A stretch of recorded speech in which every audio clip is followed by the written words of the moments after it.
you know, it's like I'm gonna die, like that's it, you know, yeah.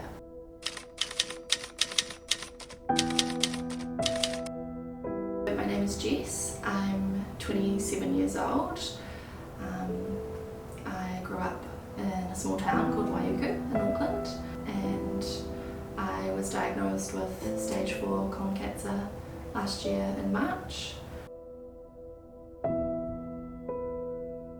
My mum passed away when I was 15 years old in a car accident, so that's always been part of my life, and my dad's not been massively in the picture, and he moved to Australia about a year before my diagnosis. So I was pretty much like very independent, have a lot of really good friends around me, but mostly kind of doing my own thing. So in November 2020 I started getting some really sharp cramps in my stomach, and I knew that that something was off. I thought I might have Crohn's or IBS or something, but I just knew that something wasn't right.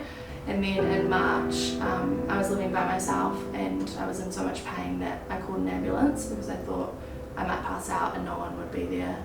So I was just worried about what that would look like. At the time I thought I was being really dramatic calling an ambulance, but it turned out obviously not to be very dramatic at all.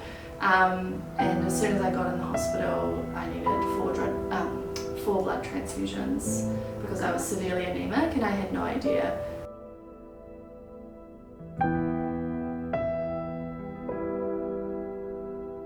I've not had anyone in my family have cancer.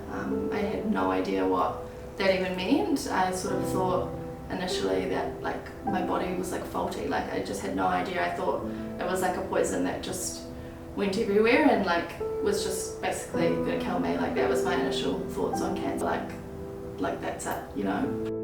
Yeah.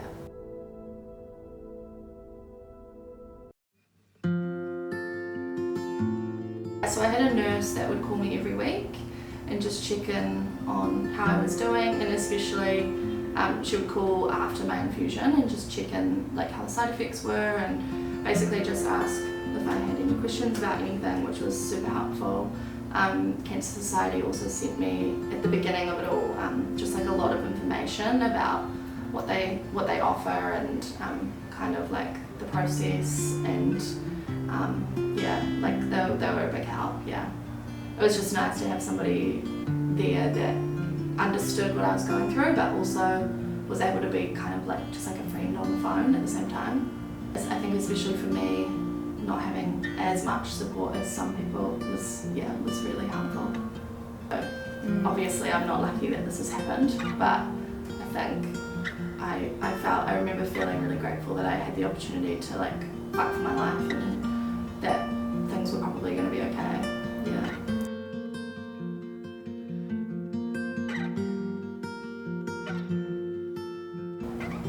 Just the ongoing support and having somebody on the end of the phone that I could call at any time if I was feeling like overwhelmed or scared or needed answers to questions. It's just really invaluable, and it's difficult when you're going through it that there are people around you that have no idea what you're going through. So I think having Cancer Society there offering that support is like, it completely changes the experience and just makes it a lot easier, and they wouldn't be able to do that without people funding them.